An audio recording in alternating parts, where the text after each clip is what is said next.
Assalamualaikum warahmatullahi wabarakatuh. Selamat siang dan salam sejahtera untuk kita semua.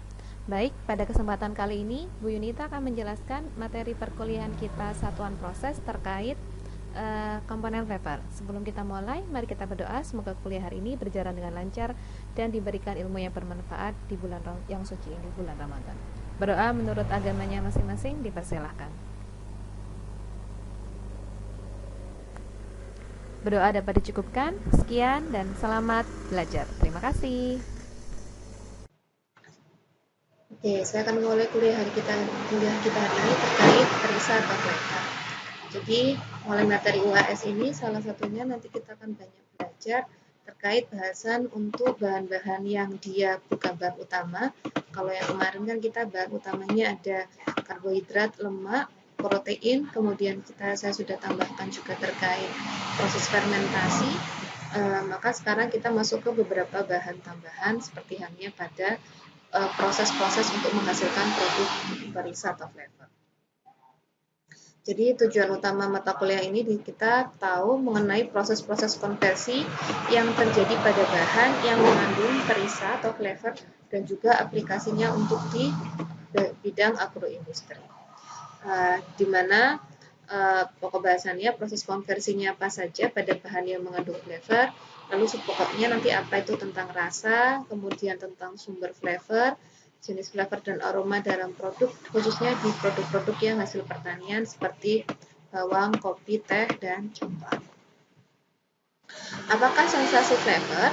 Jadi sebenarnya kalau kita ngomong flavor itu nggak hanya ngomongin soal rasa, ya.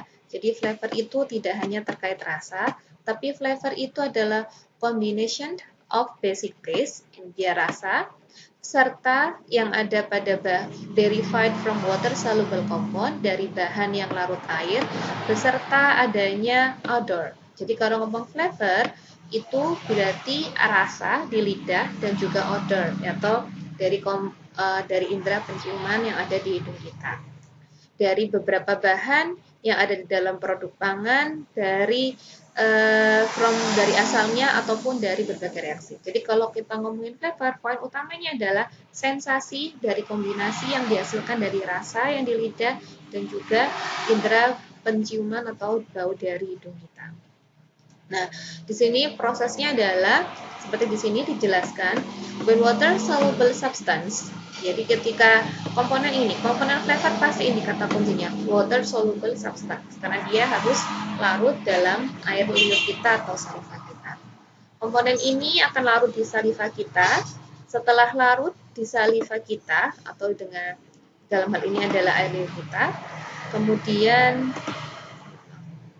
setelah dia larut di saliva kita, kemudian dia akan terikat bind to the taste buds. Jadi ini yang ada di lidah kita, indera pengacap kita, kemudian menstimulasi suatu respon yang dibaca oleh otak kita. Adapun kalau pada odor atau bau, itu komponen baunya yang masuk ke dalam hidung kita, kemudian masuk bereaksi dengan reseptor di olfactory bulb yang ada di nasal atau hidung, dan juga nanti akan menimbulkan respon yang akan dibaca oleh otak kita.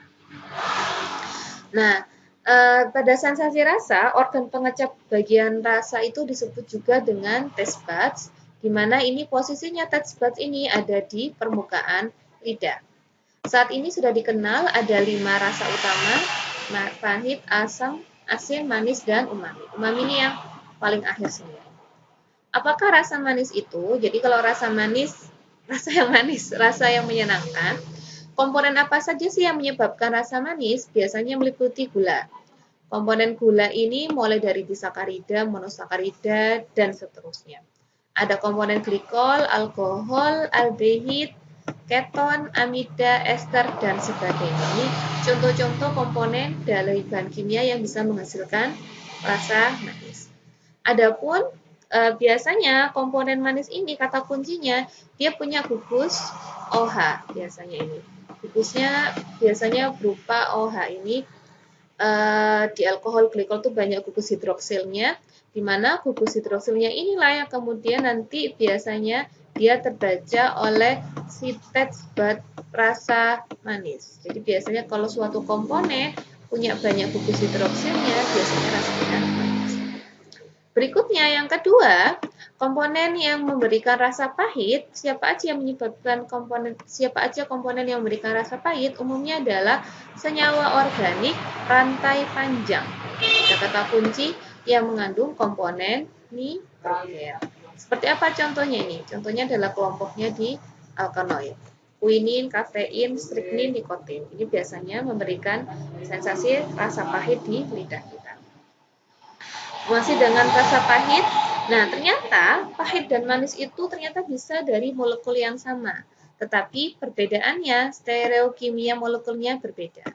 Jadi, kalau dulu di prinsip kimia, kalau ini ada cermin, nah ini cermin ini. Kalau misalnya yang di bagian kanan ini dia rasanya adalah pahit, misalnya, maka yang di sebelah kirinya, stereoisomernya pasti akan berasa manis. Jadi, ini contohnya adalah asam amino. Asam amino ini, kalau misalnya dia bentuknya D-isomer, dia rasanya adalah manis. Kalau L-isomer, ini rasanya pahit. Ini saya agak kebalik, mohon maaf ya. Jadi yang sebelah kiri, LF, yang jahat biasanya LF itu pahit. Yang kanan, D, right, itu biasanya manis. Nah, kemudian juga ada komponen lainnya yang ternyata walaupun banyak gugus OH-nya, kalau dia terlalu banyak, maka pahit. Contohnya ini sakarin. Pemanis buatan. Ini dia rasanya adalah manis.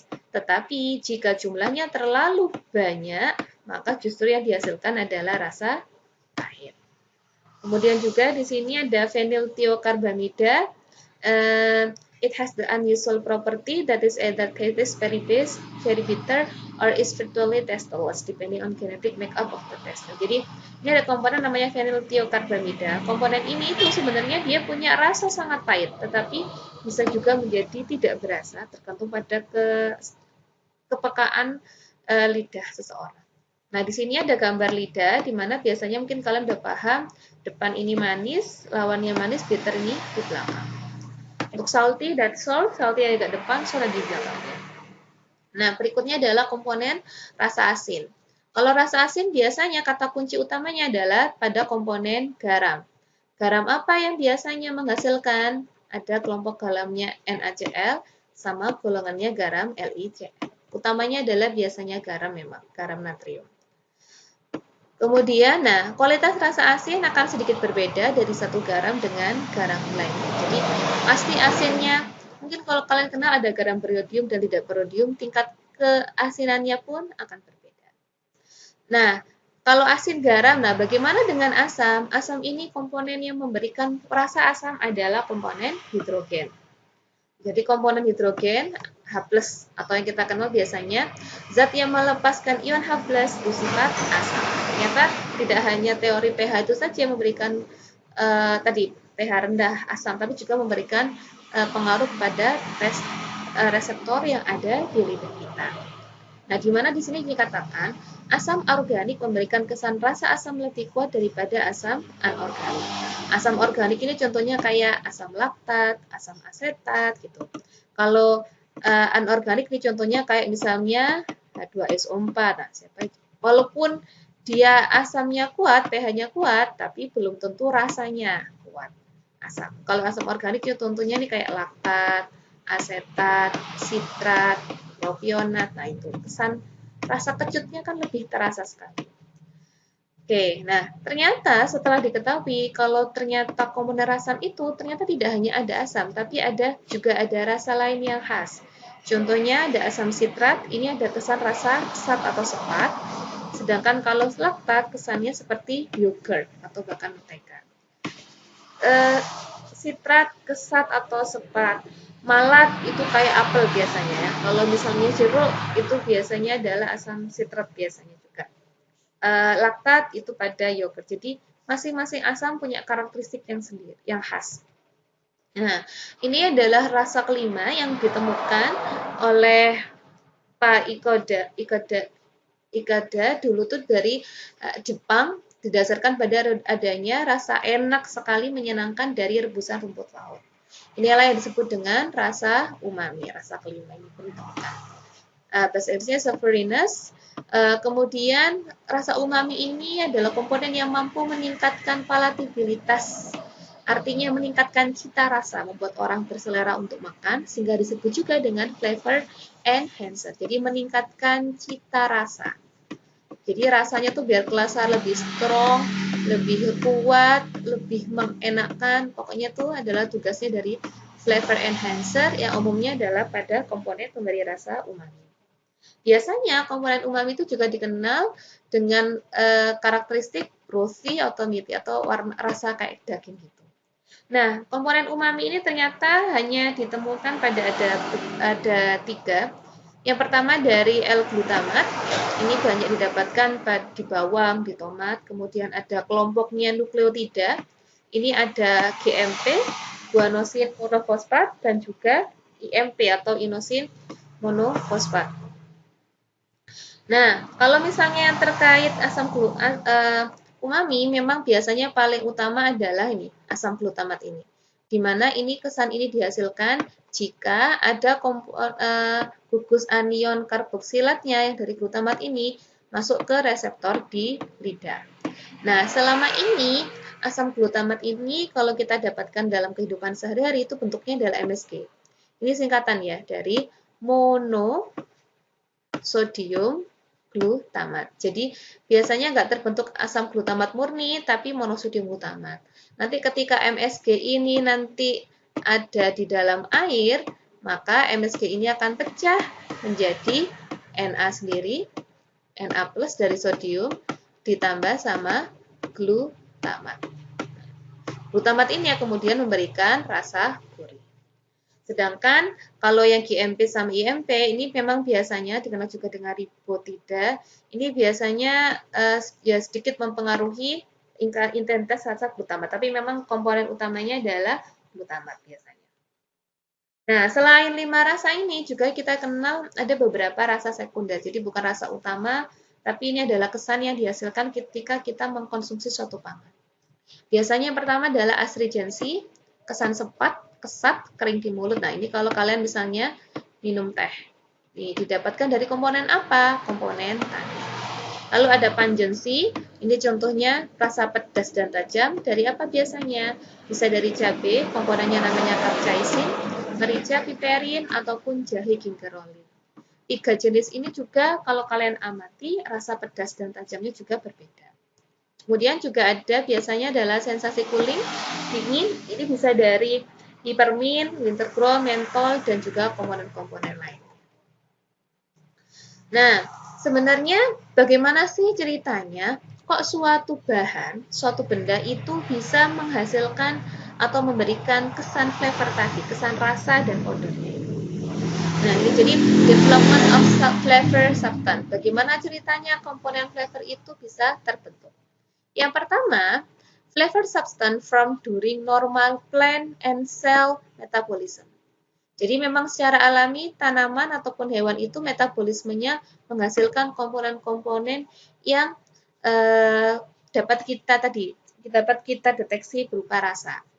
Nah, ini contohnya misalnya adalah tanaman, biasanya pembentukan komponen flavornya terjadi secara in situ ya di tanamannya itu ketika tanaman itu dipanen. Contohnya ya pada buah dan sayur. Ataupun kalau pada sayur biasanya kalau sayur itu kayak kalian ngerasa dedaunan tuh baru kerasa ketika kalian potong kubisnya. Ada cellular disruption, ini baru akhirnya kerasa rasa flavor aroma, oh ya ini sayur wortel. Setelah dipotong, oh ya ini bayam dan sebagainya. Adapun kalau misalnya dia buah, nah kalau buah biasanya selama pematangan. Kayak contohnya, kalian mungkin sebelumnya belum merasa ini mangga, tapi setelah diperam, dibiarkan proses terjadi proses biokimiawi di dalam buahnya, nanti baru keluar komponen flavor dan rasa, oh ya ini mangga aroma manis, dan sebagainya. Oke, yang pertama jadi terbentuk secara alami dalam metabolisme tanaman dan hewan. Kedua, komponen flavor itu juga bisa terjadi akibat reaksi-reaksi yang dikatalis oleh enzim. Contohnya apa? Pada pembuatan butter, pembuatan keju, ataupun pembuatan teh. Nah, kesan sepat di teh itu, kalau kalian minum teh ya, dari teh segar yang kalian panaskan sama teh yang sudah dikeringkan itu pasti beda. Nah, kenapa teh yang dikeringkan kok bisa punya kesan sepat itu. Nah, itu tadi karena selama proses pengolahan dari daun teh segar menjadi teh kering itu ada proses enzimatik yang menyebabkan fermentasi enzimatik yang menyebabkan tadi terjadi oksidasi dan sebagainya. Begitu pula pada keju ataupun pada butter. Yang ketiga, komponen flavor itu bisa terbentuk akibat adanya microbiological action ataupun fermentation. Nah, contohnya pada wine atau produk-produk berbasis susu seperti yogurt, ya kan? Yogurt kenapa punya kesan flavor yang beda ya dengan susu? Atau kalau susu kita tambahkan asam laktat saja, apakah bisa sama ya kayak yogurt? Ternyata enggak, ya. Itu salah satunya akibat adanya proses fermentasi oleh mikroorganisme pada proses pembuatan. Oke. Yang kemudian yang keempat, apalagi yang menyebabkan terbentuknya komponen flavor, yaitu pada proses pemanasan, heat processing or cooking. Contohnya ini karamel. Gula aja itu nggak punya rasa enak, baunya nggak bau malah, bau rasa manis. Tapi kalau karamel, dia ada baunya juga, ada rasanya. Nah, di mana terbentuk karamel itu terjadi jika gula mengalami proses pemanasan dengan jumlah air yang cukup. Terjadi proses karamelisasi. Begitu pula dengan proses pemasakan daging, ya. Daging itu kalau nggak dimasak nggak keluar baunya, dagingnya yang gurih dan enak. Ataupun juga kopi. Biji kopi yang sudah matang pun dia tidak akan memberikan aroma kopi jika tidak ada proses penyangraian. Jadi empat ini adalah proses yang menyebabkan terjadinya flavor. Pertama secara alami di tanaman atau hewan, kedua dikatalis oleh enzim, ketiga oleh mikrobiologi, yang keempat oleh panas. Oke, ini yang sedikit saya akan bahas. Nah, ini contohnya pada tanaman, biasanya pada flavor sayuran, ini biasanya dibuat secara alami oleh metabolismenya, di mana komponen awalnya adalah prekursornya non-volatil, biasanya muncul saat dia dimasak atau dicacah atau diiris. Ini kenapa terjadi? Karena senyawanya tadi awalnya non-volatil, ketika dia diiris baru keluar ikatannya, baru keluar baunya, karena ikatannya rusak oleh enzim ataupun pemanasan sehingga aromanya baru muncul. Nah, flavor yang ada pada sayuran itu kan baunya segar ya. Itu adalah biasanya dari senyawa alkyl pyrazine yang memberikan kesan grill. Nah, ini kalau secara alami, jadi awal mulanya memang di tanaman itu juga kayak manusia, ada metabolismenya. Dia awalnya adalah komponen-komponen non-volatil seperti asam linoleat, sistein, protein, dan sebagainya. Kemudian dia bereaksi dengan adanya berbagai enzim di dalam sel tanaman itu sendiri, sehingga dihasilkan komponen-komponen kayak alkohol, kemudian nitrisol, alkyl tiosulfinat dan sebagainya. Ini yang memberikan kesan rasa hijau atau sayuran tadi. Nah, kalau pada buah-buahan, tadi saya katakan dia yang menjadikan faktor utamanya harus ada proses pematangan atau ripening atau ya tadi pemeraman. Jadi awalnya sebenarnya sama, dari kelompok ini bisa dilihat linoleic acid, thioglucosinolat, nah sama. Linoleat ini tadi dari lipid, dari kelompoknya karbohidrat ataupun dari protein. Nah, ini kemudian selama pematangan komponen-komponen ini berubah menjadi komponen beta oksida, setil KOA, asetat atau asam sikimat. Nah, ini kemudian keluar komponen-komponen yang berbau. Seperti kayak tadi mangga itu karena ada ester, atau kayak durian itu ada bau alkoholnya. Kemudian apalagi ya, pisang itu ada kelompoknya asam-asam alifatik dan sebagainya. Jadi intinya buah-buahan itu dia akan keluar komponennya ketika sudah mengalami proses ripening atau pemeraman. Sumbernya sama ya, tapi prosesnya tadi berbeda, metabolismenya di vegetable sama fruit buah jadi akhirnya beda produknya. Nah, ini yang terjadi. Jadi biasanya most volatile constituent in fruit contain aliphatic hydrocarbon chain and their derivative. Jadi tadi yang memberikan bau itu adalah komponen aliphatic hidrokarbon. Nah, kalau pada yang belum matang, pada unripe fruit, biasanya dia di sini banyak komponen fatty acid. Ketika sudah mengalami proses ripening, akhirnya fatty acidnya nanti menjadi komponen ester, keton, ataupun alkohol yang sifatnya sehingga memberikan bau. Nah, the volatile constituents produced during feed ripening, jadi tadi seperti gambar tadi, komponen volatilnya bisa didapatkan dari asam lemak, asam amino atau protein, bahkan juga bisa dari sumber karbohidrat. Nah, kalau misalnya dari kelompok asam lemak, biasanya akan di metabolisme melalui proses beta oksidasi. Jadi, beta oksidasi ini contohnya dari linolenic acid, dia akan mengalami proses beta oksidasi dengan enzimnya ini. Enzimnya adalah lipoksigenase, sehingga produk yang dihasilkan aldehid, alkohol, dan ester.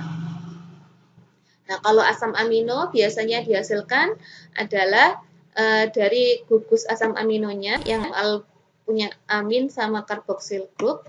Ini kemudian akan menghasilkan aldehid. Dari aldehid ini keluarlah senyawa ester. Senyawa ester lah ini yang kemudian punya bau yang kita kenal dari buah-buahan. Nah, biasanya pathway-nya yang dipakai adalah namanya cyclic acid pathway. Contohnya lainnya juga bisa didapatkan pada proses pembentukan flavor yang ada di rempah-rempah. Itu bisa dilakukan melalui proses deaminasi, menghilangkan amin, ataupun oksidasi dan reduksi dari asam aminonya. Contoh produknya ini pada eugenol, cengkeh, cloves, dan juga kelompoknya sinamaldehid dari kayu manis atau kelompoknya cinnamon. Nah, berikutnya yang kedua tadi, flavor itu bisa dibentuk dengan adanya bantuan dari enzim. Nah, ini contohnya. Misalnya pada butter, itu dia ada fat, dibantu dengan enzim lipase, dihasilkan asam butirat sama kapronik. Nah, ini. Kalau kalian bau mentega itu kan baunya khas sekali ya. Itu karena ada produk asam butirat hasil dari proses enzimatik dengan bantuan lipase untuk memecah substrat lemak dari butter. Oke, ataupun ini ada kelompok-kelompok lainnya, ada dari geraniol menjadi geranial dengan aldehyde kemudian ada methanetiol dan sebagainya. Jadi banyak sebenarnya komponen-komponen yang dihasilkan dari enzimatik. Tadi kan di contoh awalnya selain butter yang dihasilkan dengan enzim tadi, contoh lainnya adalah pada keju. Nah, ini banyak didapatkan pada keju yang kelompoknya etanol, asetaldehyde dan sebagainya. Nah, masih terkait sekarang kita akan masuk terkait flavor product yang dari kelompok agriculture. Bahan-bahan agriculture nih. Apa nih yang akan kita bahas di sini? Yang pertama adalah garlic atau bawang putih. Bawang putih itu punya khas bau, ya kan? Baunya tuh sengit ya kalau Jawa bilang. Jadi sebenarnya itu yang terjadi adalah komponen awalnya adalah kalau kalian lihat di sini adalah cysteine sulfoksida. Jadi dia sebenarnya adalah kelompoknya protein asam amino, dikenalnya dengan nama alin. Nah, alin ini awalnya dia adalah berupa glukosa yang tidak punya bau. Tetapi adanya enzim alinase akhirnya dia berubah menjadi alisin, yang kemudian ini yang kita kenal sebagai bawang putih. Ini terjadi ketika alinase ini akan aktif ketika bawang putih itu dipotong atau dihancurkan, di crush. Jadi alinase yang ada pada bawang putih itu akan bekerja merubah alin menjadi alisin. Oke, nah tetapi memang alisin ini juga nggak stabil, dia akhirnya langsung berubah menjadi kelompok komponen sulfur.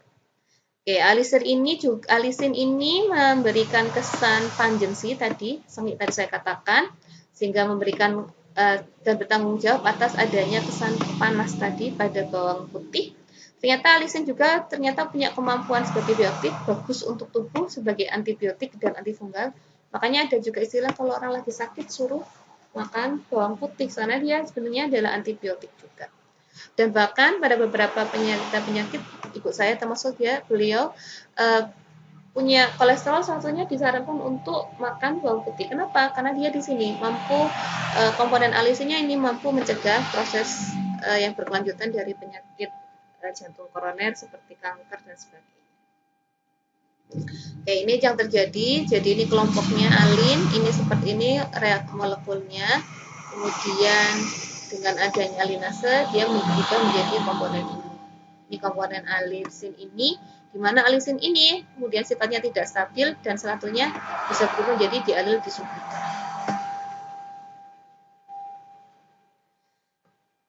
Oke, nah selain dialil disulfida, kelompok di dalam garlic biasanya juga mengandung ada yang namanya istilahnya di sini adalah kelompok adjoint. Adjoint ini adalah formation ketika alisin dissolve in various solvent during edible oil. Gimana kelompok adjoint ini kalau dia dilarutkan di dalam edible oil, potong tadi ya, dihasilkan komponen adjoint. Yang mana sifatnya ini lebih stabil. Jadi makanya kalau kalian, nah kalau udah di edible oil, kalau digoreng bawang putih masih ada khasnya itu bukan lagi alisin, tapi kelompoknya adalah acon. Acon itu biasanya ya masih tetap kelompoknya sulfida, apa saja kayak ada dialil disulfida, metil alil disulfida ataupun vinyldiken. Ini banyak ditemukan di bawang yang digoreng dan di microwave. Nah, sekarang kalau yang tadi masih terkait enzim, tadi kan alinase, sekarang yang terkait flavor yang dibentuk akibat adanya microbial fermentation. Nah, ini memang banyak didapatkan pada produk-produk yang memang memanfaatkan mikroorganisme. Nah, seperti contohnya ini ada kelompoknya mikroorganisme Leuconostoc, Lactonostoc, Pseudomonas, Streptococcus, Trichoderma, Bacillus, Aspergillus. Biasanya masing-masing mikroorganisme punya produk yang khas dan juga bergantung pada substratnya sih. Jadi contohnya Aspergillus oryzae ini juga menghasilkan kelompok 1-octane-3-ol, ini punya aroma seperti jamur. Kemudian Leuconostoc ini banyak juga produk-produk kayak golongannya sauerkraut atau sawi asin ya gitu, atau kimchi. Nah itu agak asam, itu ada namanya diasetil produk yang dihasilkan. Nah sekarang yang kelompok ketiga ini yang flavor yang dihasilkan selama proses thermal atau panas. Nah, di sini salah satunya adalah yang dihasilkan pada proses non-enzymatic browning atau pencoklatan non-enzymatis. Ini yang kita kenal di Maillard browning sama caramelization. Di mana caramelization ini adalah reaksi di antara gugus karbonil, gugus CO2-nya, CO-nya dengan gugus amin NH-nya dari si protein. Jadi aminnya dari protein, karbonilnya dari reducing sugar. Produk yang dihasilkan adalah melanoidin sama pyrazin. Inilah yang memberikan kesan warna coklat tersebut.